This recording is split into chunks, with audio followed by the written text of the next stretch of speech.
Salam kejujuran. Alhamdulillah hari ini 28 November masih diberi kesempatan dan kesehatan oleh Allah, diberi kesempatan untuk beraktivitas, beramal ibadah, dan diberi kesehatan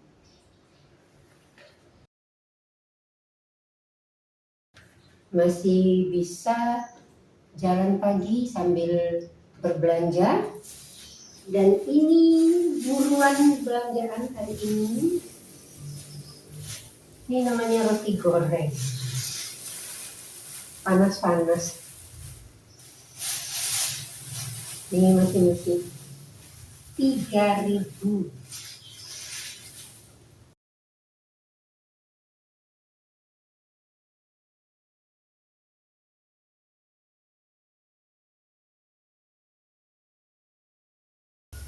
Ini tempe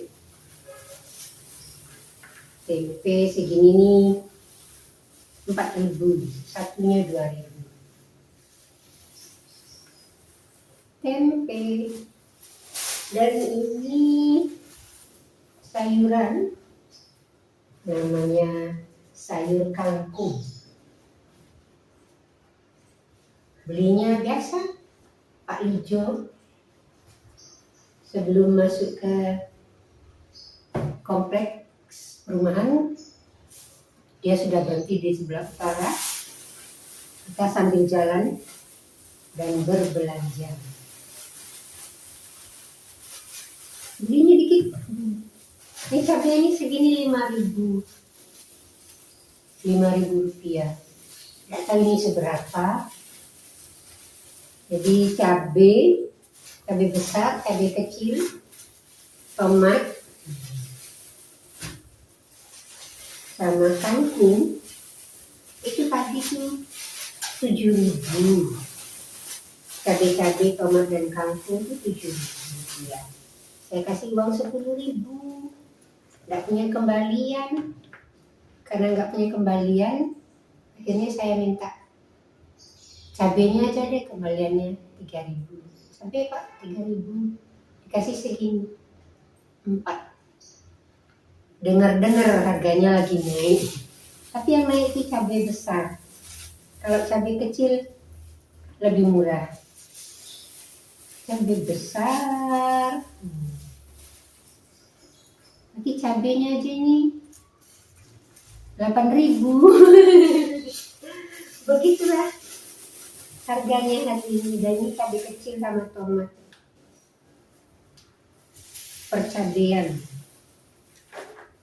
cabai, kangkung nanti mau dimasak. Apa ini? Sayur kangkung, tumis kangkung biasa. Masak sambal, nah ini nanti masak sambal. Rencananya, kenyataannya belum tahu, belum masak. Nah, ini semua sebagai wujud rasa syukur.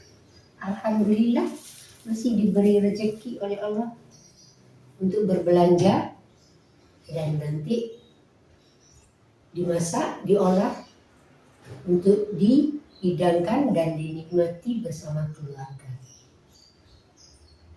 Sayur kangkung, tempe, dan sambal. Nikmat bukan main. Makan kalau orang-orang yang suka sambal, tidak ada sambal, tidak ada cabai, katanya kurang seru, kurang nikmat. Bagi yang suka cabai, bagi yang tidak suka hanya biasa-biasa saja, ya ada cabai dimakan, nggak ada yang apa-apa, tidak ada persoalan. Semua diterima apa adanya. Dikasih rezeki untuk bisa beli cabai, ya alhamdulillah kita masak dan dinikmati. Wujud syukur kepada Allah dengan rezeki. Wujud syukur, bersyukur kepada Allah, itu pun kita mulai dari diri kita sendiri. Bersyukur tidak hanya sekedar alhamdulillah, tidak hanya sekedar diucapkan, tapi kita laksanakan, kita proses apa yang disyukuri itu, kita nikmati. Kalau itu untuk diri kita sendiri ya kita nikmati sendiri, tapi kalau diproses untuk dihidangkan dengan keluarga atau dinikmati bersama keluarga, kita nikmati bersama keluarga, diproses, dimasak. Punya rezeki lebih, punya mobil, bisa beli mobil, ya dinikmati bersama keluarga. Mungkin sekali waktu, Sabtu Minggu liburan, healing, walaupun hanya sekedar cari makan malam satu keluarga, atau dibeli di luar, dibawa ke rumah, dinikmati bersama, mensyukuri rezeki yang diberi oleh Allah. Rezeki yang kita dapatkan dibelanjakan untuk keluarga, pahalanya sangat besar. Untuk keluarga, apapun yang kita laksanakan, yang kita peroleh dari rezeki berupa uang yang diberikan Allah, itu kita nikmati bersama untuk keluarga, bersama keluarga kita.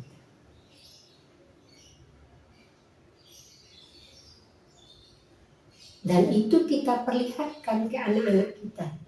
Kita tunjukkan bahwa kita itu mensyukuri nikmat. Ayo anak-anak, ini tadi ada rezeki, alhamdulillah. Kamu kemarin kepingin beli ini, nah nih hari ini bisa. Beli pizza mau? Sangat mau nih, sudah bisa ada. Ayo masuk, cuci tangan kaki. Kita nikmati bersama.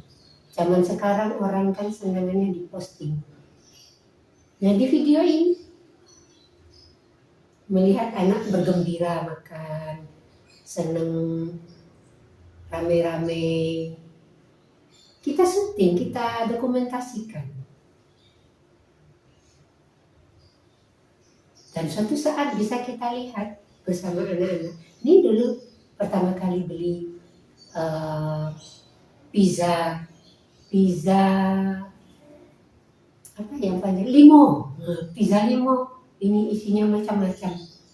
Karena di daerah kita wilayahnya tidak tahu kenapa, misalnya tidak utuh satu besar 1 meter, tapi dibagi dalam 2 kotak misalnya.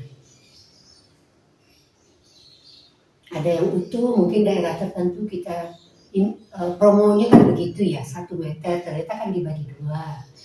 Ada mungkin seperti itu, nih silakan, sudah ada, mari kita nikmati bersama-sama.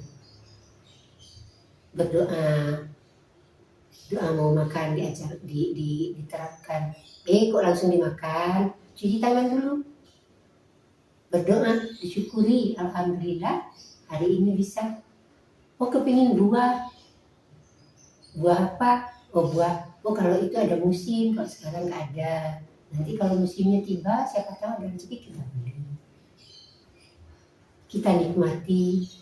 Kepingin makan dari luar negeri, selain pizza apalagi, mau burger kah atau apa, bisa. Orang tua yang kreatif mungkin juga bisa belajar. Burger itu cara bikinnya seperti ini, ada rotinya, ada dagingnya, daging sapi, daging ayam, atau telur, atau modifikasi lain untuk lauknya. Bisa dinikmati, dikasih tahu anak ini. Ibu bikin, lihat di videonya orang-orang belajar dari sana. Dibuat persis seperti yang dijual orang, digambar-gambar, di foto-foto, di promosi, promo iklan ada. Nah ini sudah bisa. Coba kurangnya apa, lebihnya apa? Nah kadang-kadang namanya anak berguna ya kurang banyak, bercanda kurang banyak. Jadi bisa kita tunjukkan pada anak itu, alhamdulillah, kita syukuri. ada rezeki bisa beli berupa makanan, berupa kebutuhan lain, butuh motor, ada rezeki dibelikan dan kamu rawat ya motor ini, jaga jangan sampai SIM-mu telat diperpanjang segala macam, dijaga olinya, dijaga bensinnya, pemakaiannya jangan ngebut, kita di dalam kota, ikuti rambu-rambu lalu lintas. Jadi kita ajari pada anak-anak kita untuk bersyukur.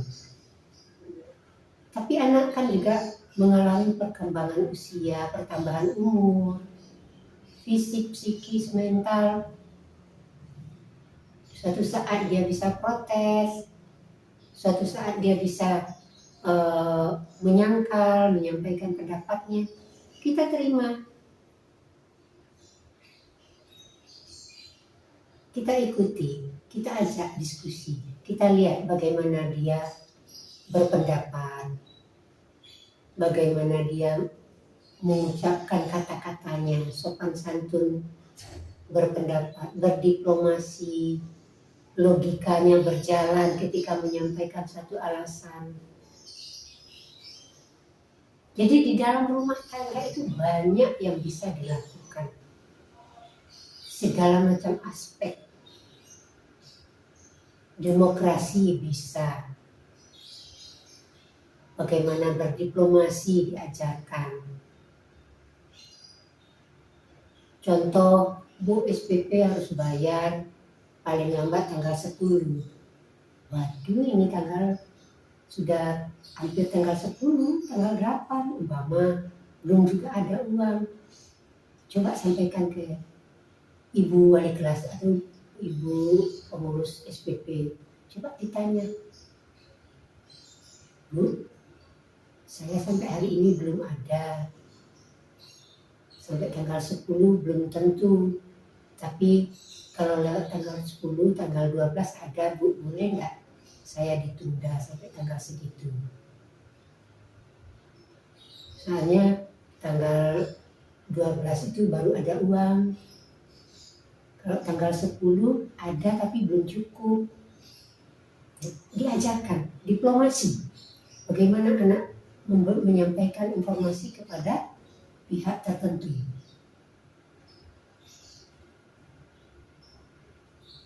Jadi sejak kecil kita sudah mengajari anak berdemokrasi, diplomasi, berdiskusi.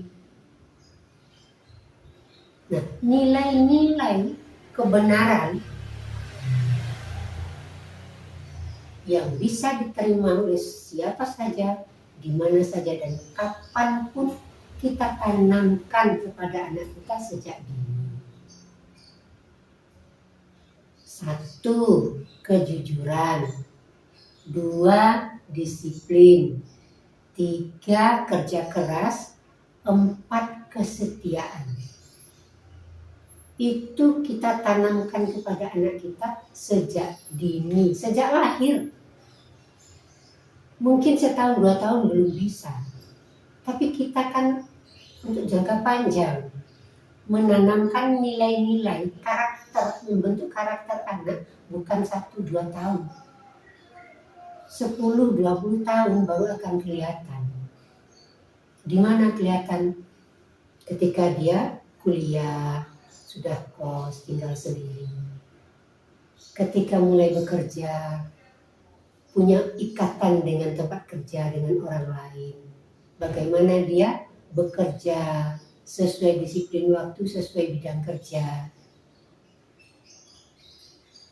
Bagaimana dia membelanjakan keuangannya, uang gaji yang dia terima, memanage keuangan, bayar kos berapa, kebutuhan makan berapa, kebutuhan untuk cucian laundry berapa, bensinnya berapa. Coba dihitung, cukup enggak?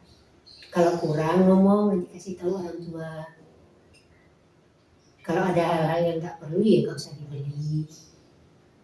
Kamu kan baru kerja, paling cukup untuk diri sendiri. Kalau bisa menabung ya alhamdulillah, ditabungkan. Karena usiamu kan akan bertambah. Mungkin nanti punya pasangan, menikah. Setelah menikah punya anak, punya keturunan. Kebutuhan di dalam rumah tangga. Nah, apa yang disaksikan anak di dalam rumah tangga orang tuanya, itu akan dia bawa nanti sebagai pedoman, sebagai contoh dia hidup berumah tangga. Apalagi zaman sekarang, hidup berumah tangga, menikah, itu tidak hanya sekedar cinta, I love you, tidak hanya sebatas pada rasa cinta, saling mencintai. Tetapi kalau sudah menikah, perbedaan dua kepala yang berbeda jenis, disatukan dalam satu ikatan pernikahan. Nah, di situ akan terlihat bagaimana mereka menyamakan, mengharmoniskan sesuatu yang asalnya berbeda. Dan itu mereka belajar dari mana? Dari orang tuanya. Dilihat kehidupan orang tuanya dulu, keharmonisan orang tuanya. Yang sudah dicontohkan, gak hanya sekedar diucapkan, tapi dicontohkan sejak dia masih kecil. Diawasi, dievaluasi, dicari solusi. Nah, perilaku sikap-sikap yang dicontohkan oleh orang tuanya di dalam keluarga itu akan dibawa nanti oleh anak, menjadi contoh ketika dia membentuk rumah tangga. Cinta iya, ternyata rumah tangga gak hanya cinta. Setiap individu, pria dan wanita, kalau sudah menikah, itu punya tugas, kewenangan, tanggung jawab masing-masing.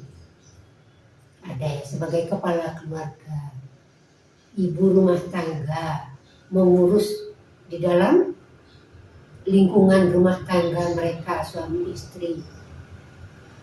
Kalau masih berdua, alhamdulillah masih bisa berjalan baik, normal, aman, tentram. Begitu punya anak, beban bertambah. Nambah satu, ekonomi mungkin harus lebih bertambah lagi. Karena perlu pakaian bayi, perlu makanan minuman bayi. Mungkin hal-hal lain, sabun cuci bertambah, mesin cuci yang biasanya hanya untuk satu ember cucian sekarang bertambah menjadi 2 kali. Listrik bertambah, otomatis. Nah, di situ kita menyampaikan, mengajarkan kepada anak kita kerjasama. Memang ekonomi, alhamdulillah kalau berlebih, kalau kurang diatur. Jangan membeli barang yang belum dibutuhkan. Terutama adalah untuk kebutuhan sehari-hari, makan, minum, termasuk urusan bayi. Nah, jangan sampai terjadi konflik antara suami istri gara-gara kebutuhan bayi apapun. Bisa perhatian dari si bayi tidak mau ditinggal, kalau nggak digendong orang tuanya nggak mau. Sebentar nangis. Mungkin nangis karena memang mau digendong, mungkin karena sakit, mungkin karena ada gangguan tertentu barangkali di tempat tidurnya, di tempat dia duduk atau di tempat dia tidur. Nangis, sebentar nangis, minta digendong. Kalau sekarang itu kita lihat di sosial media, kalau ada yang baru melahirkan, ada istilahnya baby blues, saya kurang memahami ya baby blues itu apa. Kekhawatiran kepada bayinya kah? Atau dirinya? Khawatir akan dirinya sendiri? Atau kedua-duanya? Mungkin di zaman kita dulu ada tapi nggak tahu, nggak ngerti kalau pengalaman seperti itu. Tapi alhamdulillah bisa berjalan biasa. Memang berat iya, karena kita kan harus bangun tengah malam. Udahlah sekedar bangun, nggak hanya sekedar bangun, kadang gendong lagi nangis, nggak diam-diam, nggak mau tidur. Kita sendiri juga mata ngantuk kadang. Tapi kan bisa dilalui ternyata. Buktinya anaknya bisa tumbuh besar, bisa duduk, bisa merangkang, bisa berdiri, bisa berjalan, bahkan sudah sekolah. Tapi masa-masa ketika merawat bayi sulit, apa berat, tapi melihat mereka sudah tumbuh remaja, tumbuh bisa mandiri, tidak dilayani lagi sebagaimana masa-masa balita, itu punya nilai kesenangan tersendiri bagi kedua orang tua. Berat iya masa bayi, tapi setelah mereka besar, setelah remaja dewasa, kebanggaan tersendiri muncul. Apalagi nilai-nilai yang kita tanamkan itu dia laksanakan dalam kehidupannya sehari-hari, terutama dalam sekolah. Bisa kita lihat dia tidak membolos, kerja kerasnya ada dari hasil nilai rapor, disiplinnya kita bisa melihat. Dia berangkat sekolah di jam sekolah dan pulang kembali pada saat pulang. Apalagi misalnya ketika penerimaan rapor, di antaranya ada yang diumumkan oleh gurunya, si A, anak dari Bapak Ibu B, ranking 1 umpamanya, atau tidak disebut ranking, dengan nilai tertinggi sekian atas nama si A. Hanya disebutkan untuk nilai ranking 1, 2, 3. Salah satu tersebut misalnya nama anak kita. Senang. Memang masa bayinya susah. Karena kita nggak bisa ngajak dia berbicara. Kita tanya dia nggak ngerti, namanya juga bayi. Tapi karena kita rawat sendiri sejak kecil, kita tanamkan nilai-nilai kebenaran, hasilnya itu nanti belakangan setelah 10-20 tahun kemudian. Nah, apabila setiap keluarga mengajarkan nilai-nilai kebenaran,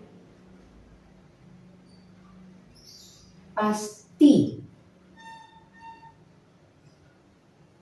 akan tercapai kehidupan yang makmur mulia, baik di dunia maupun di akhirat. Kenapa? Karena kita mulai dari fondasi yang pertama, kejujuran. Dengan kejujuran, bagaimana bisa jujur? Kita awali dengan kesadaran bahwa segala sesuatu berasal dari Allah, kembali kepada Allah, dan dipertanggungjawabkan. Nah, kejujuran inilah yang pertama kali kita tanamkan kepada anak kita. Tapi dimulai dari diri kita sendiri. Diri kita sendiri melaksanakannya, kita tanamkan kepada anak, kita ajarkan, kita evaluasi, kita awasi, dan kita diskusikan, carikan solusi kalau ada sesuatu yang belum sesuai. Kita mengawasi. Di anak kalau berbuat salah dimarahi itu tidak menyelesaikan persoalan, tapi diajak diskusi, diajak berdemokrasi, mengeluarkan pendapat. Baru sedikit keliru anak dimarahi. Jangan. Karena marah samping mengeluarkan emosi yang besar, tenaga yang kuat, kemarahan. Lebih baik berdiskusi. Ditanya, jadi antara yang mau marah dengan yang berbuat salah dipertemukan, ngomong, berbicara, berkomunikasi. Ya itu kita tanamkan itu sejak kecil. Marah boleh marah, tapi tahu caranya. Tahu memanage marah. Marah iya, emosi iya, tapi diungkapkan dengan cara yang baik. Sini. Kenapa tadi? Kok suaranya banter sekali kedengaran sampai kayak orang berteriak? Ada apa? Itu dia mukul aku, bla bla bla bla bla. Jadi aku belum gini. Tidak dimarahi. Hei, kok teriak-teriak? Ngomong yang baik, bukan begitu. Dipanggil, dielus. Marah, setiap orang punya emosi, tetapi cara mengeluarkan kemarahan itu saja yang berbeda, yang diungkapkan dengan cara yang baik. Nah, kalau setiap keluarga-keluarga itu sudah melaksanakan nilai-nilai kejujuran, 10-20 tahun ke depan, aman sentosa, kehidupan makmur mulia. Kalau orang mengatakan baldatun thayyibatun wa rabbun ghafur, atau dalam bahasa lain gemah ripah jinawi toto tentrem karto raharjo, negara yang makmur, perempuan berjalan di tengah malam nggak ada yang ganggu, nggak ada sweet. Kalau kehidupannya berjalan seperti itu, norma-norma kebenaran, nilai-nilai kebenaran itu sudah tertanam menjadi kebiasaan, menjadi kepribadian, kehidupan makmur mulia bisa tercapai. Kejujuran landasan pertamanya. Melaksanakan satu aktivitas didasari dengan kejujuran. Di situ ada disiplin, ada kerja keras, ada kesetiaan. Setia dengan pekerjaannya. Mungkin kalau dia keamanan negara, kesetiaannya kepada negara, karena bekerjanya memang untuk itu. Kesetiaan kepada keluarga, pasangannya, suami istri. Nah, nilai-nilai yang kita terapkan itu dilihat oleh anak sejak kecil.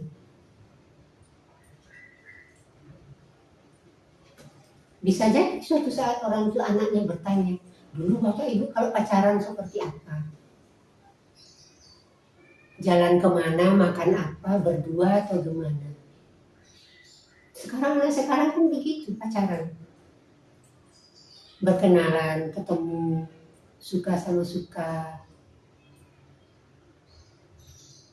Dan kita sebagai orang tua kalau melihat kondisi seperti itu, kita kasih tahu anak, oh ya wajar, kamu ya tertarik sama temen yang perempuan, iya, gak apa-apa, tapi jangan lakukan ini ya. 1, 2, 3, 4, apalagi yang kelima, jangan dekati zina. Nah, ini jangan dilakukan. Jangan dengan sengaja, kepingin tahu, kepingin banget. Jangan disentuh, jangan dipegang, jangan diraba, jangan dicium, karena itu akan menuju kepada tingkat perzinahan. Kita kasih tahu anak, kalau suka, misalnya sudah kuliah, suka, tidak apa-apa, dilamar dulu, tunangan dulu, saling menjaga diri, baik dari pihak keluarga yang laki-laki maupun yang perempuan. Sampai tamat kuliah, sampai yang laki-laki punya pekerjaan, karena bagaimanapun laki-laki sebagai kepala keluarga, juga sebagai pencari nafkah, harus punya pekerjaan terlebih dahulu. Untuk apa? Untuk jaminan kehidupan di pernikahan nanti. Uang itu penting. Karena banyak kebutuhan nanti di dalam pernikahan.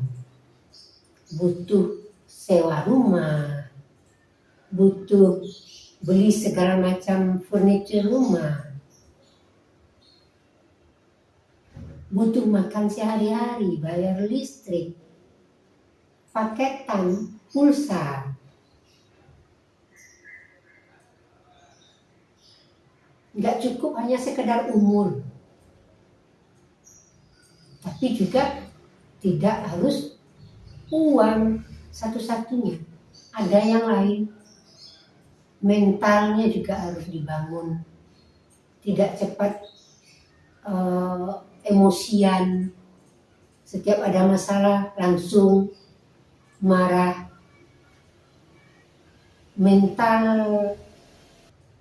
sudah ditanamkan, karena sudah ditanamkan sejak dini. Ketika ada persoalan, dia cepat tanggap dan tahu solusinya. Itulah kedewasaan. Cepat tanggap terhadap persoalan dan tahu solusinya. Nah, pelaksanaannya tergantung. Kalau membutuhkan keuangan yang besar, ya coba cari solusi yang lain. Kalau butuh hanya secara ekonomi, mungkin modalnya untuk solusi yang seperti ini, modalnya bisa 100-200 ribu cukup, bisa. Tapi kalau lebih, ditunda dulu, didiskusikan lagi. Solusinya mestinya begini. Nah, contoh, misalnya istri di rumah pintar masak kue, dia ingin usaha di rumah sambil nunggu anak. Aduh Bu, belum punya modal. Modalnya apa saja? Harus punya mixer, punya oven, pemanggang, harus punya ini, punya itu. Nah, kalau yang gampang saat ini apa yang kita punya? Ya kalau mixer punya, cuma ovennya sekedarnya. Tapi kalau ovennya yang lebih bagus, mungkin hasilnya lebih baik, umpamanya begitu. Berarti beli oven baru dong. Iya, kita kan punyanya cuma seperti ini, oven kita. Kalau misalnya pesanannya banyak, kan harus ovennya lebih besar atau jumlahnya lebih banyak. Kalau ini ada satu, mungkin butuh 3. Nah, bagaimana kalau kita pesannya hanya satu untuk satu hari, menerima satu pesanan karena kondisinya terbatas. Kan bisa didiskusikan, oh cuma bisa buat satu, maaf kami cuma bisa buat satu untuk kali ini karena baru mulai. Kalau buat 3 nggak kuat alatnya. Ya udah, kalau laku ya alhamdulillah bisa. Ternyata laku, umpamanya namanya rezeki kan dari Allah, kita nggak tahu. Laku, berjalan ini buat kue walaupun masih pakai modal apa adanya. Ternyata sebulan, 2 bulan, 3 bulan bisa nambah 1 oven, nambah 1 blender lagi, mixer lagi, atau mixernya yang lebih kuat. Kalau biasanya pakai mixer ukuran rumah tangga untuk 1 kue sekali masak, ini bisa untuk 5 kue sekali masak, ovennya lebih besar. Kan kita nggak tahu. Tapi solusi-solusi tadi sudah didiskusikan dengan keluarga. Dari mana anak melakukan? Dari dia hidup dulu ketika bersama orang tuanya.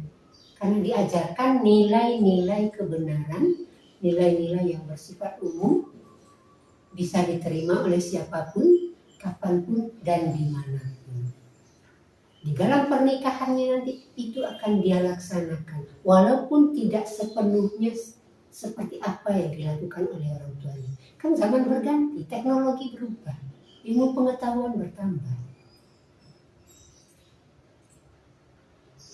Antisipasi ke depan kita sampaikan kepada anak. Oke, sekarang kamu ikut mama, ikut bapak seperti ini.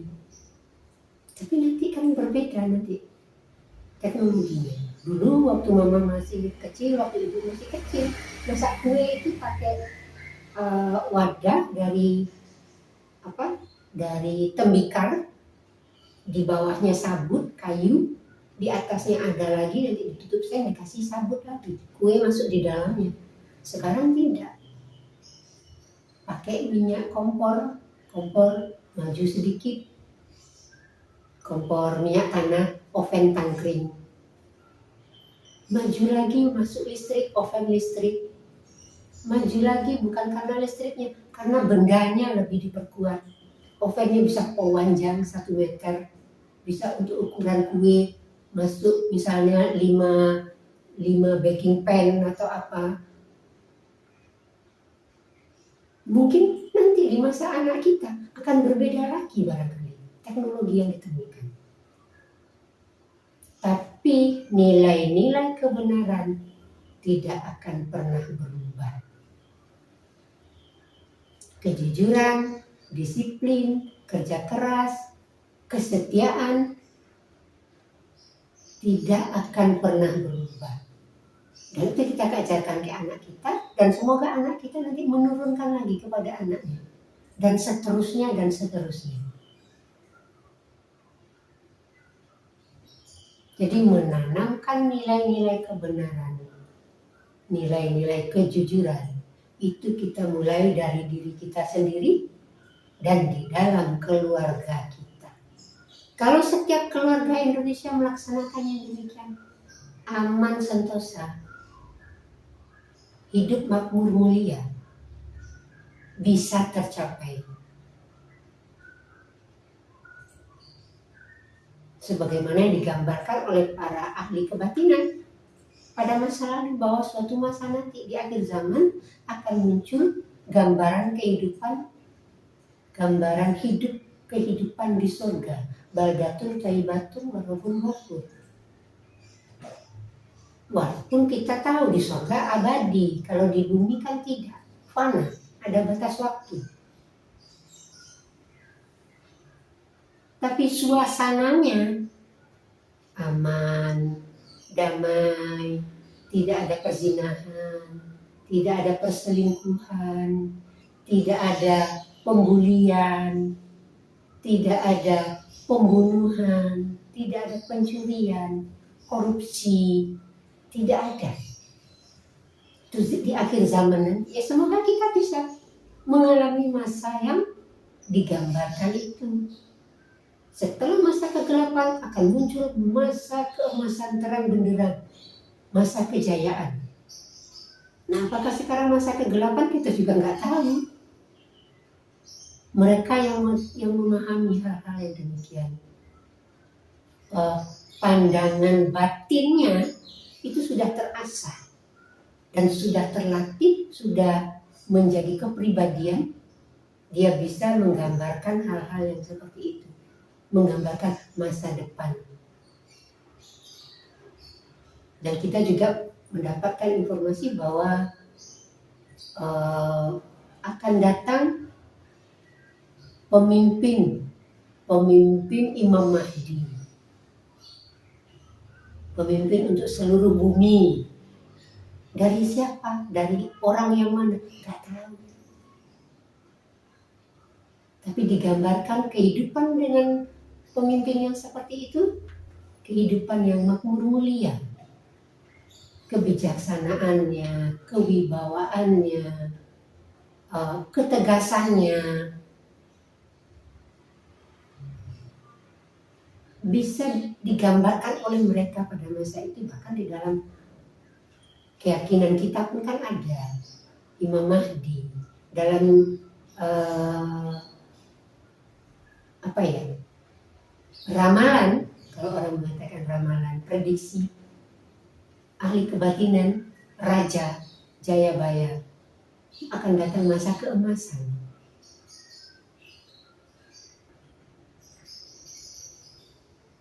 Nah, semoga kita bisa mencapai masa yang seperti itu yang digambarkan masa keemasan. Semoga kita bisa menanamkan nilai-nilai kejujuran dalam kehidupan sehari-hari, dimulai dari diri kita sendiri, keluarga, seluruh Indonesia, dan kita kumandangkan ke seluruh dunia agar tercipta kehidupan makmur mulia baik di dunia maupun di akhirat. Kita mulai dari kesadaran bahwa segala sesuatu berasal dari Allah, kembali kepada Allah, dan dipertanggungjawabkan kepada Allah. Karena itu, kita harus berhati-hati dalam melaksanakan setiap aktivitas amal ibadah kita kepada Allah. Kalau salah, segera minta maaf, istighfar, introspeksi diri, memohon petunjuk untuk kehidupan besok lusa. Karena kita tidak tahu besok masih hidup atau sudah mati. Tidur, menjelang tidur meminta maaf, meminta ampun, minta maaf kepada manusia. Kalau berbuat salah, memohon ampun kepada Allah dan memohon petunjuk. Besok hidup, alhamdulillah. Kalau mati, bangun-bangun di surga, di kehidupan kedua nanti, di akhirat. Surga neraka kita belum tahu karena masanya belum datang. Tapi ada. Makanya karena kita tahu itu ada, dan setiap aktivitas amal ibadah kita dipertanggungjawabkan, maka kita berhati-hati dengan istighfar, dengan introspeksi diri setiap hari, karena kita tidak dijamin seperti Nabi, jaminannya langsung surga. Tapi kita diberi kesempatan untuk istighfar, untuk introspeksi diri. Jadi kita mulai dari kejujuran, tunduk dan patuh melaksanakan perintah Allah, dan meninggalkan semua larangannya, agar tercipta, agar menjadi hamba yang berserah diri secara totalitas hanya kepada Allah. Salam kejujuran.